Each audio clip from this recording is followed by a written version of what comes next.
नमस्कार मित्रांनो, आज आपल्याला बेंद्राचं शूट होतं म्हणून लगेच गाडी काढली, आदित्य शेटला घेतला आणि लगेच शूटला जायला निघालो. आम्ही लोकेशनवर पोहोचलो होतो, पण तिथं बैलांना अजून रंगवायचं चाललेलं म्हणून थोडा वेळ बाहेर जाऊन बसलो. तेवढ्यात साऊंडची गाडी आली होती.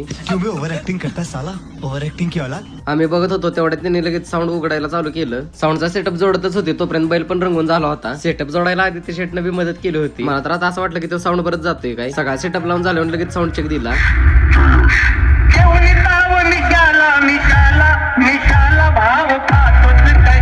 साऊंड एवढा वाजत होता की मी काय बोलत होतो आदित्यला ते समजतच नव्हतं. साऊंडचा लई त्रास झालता म्हणून शेट बाहेर येऊन बसलं. सगळी खोंड पुजून घेतली आणि लगेच गावात न्यायला लागलं. गावात पोहोचलोच होतो तेवढ्यात लगेच कॉम्पिटिशन चालू झाली.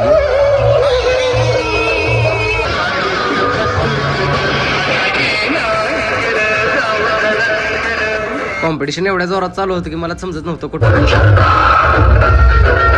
आदित्य शेटने तेवढी सेफ मध्ये जागा कुठेतरी काढलेली. तिथलं सगळं शूट कव्हर करून आम्ही गडबडीत लगेच सातरोडला गेलो. सातरोड मध्ये पोहोचलोच होतो तेवढ्यात त्यांची मिरवणूक चालूच झाली होती. तिथलं सगळं शूट करून लगेच गावात आलो, कारण आज आदित्य शेट यांचा बर्थडे होता. त्यांचाच केक कट करायला आलतो. भाऊ इंजुअर्ड झालता तरी पण आलता आदित्यचा केक कापाय.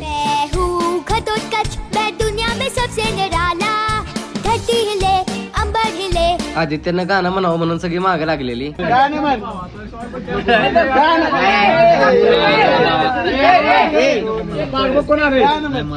गाणं तर काय म्हणलंच नाही, पण तरी केक कापला. तर आजच्या ब्लॉग साठी एवढंच. तुमच्या भावाला फॉलो करायला विसरू नका.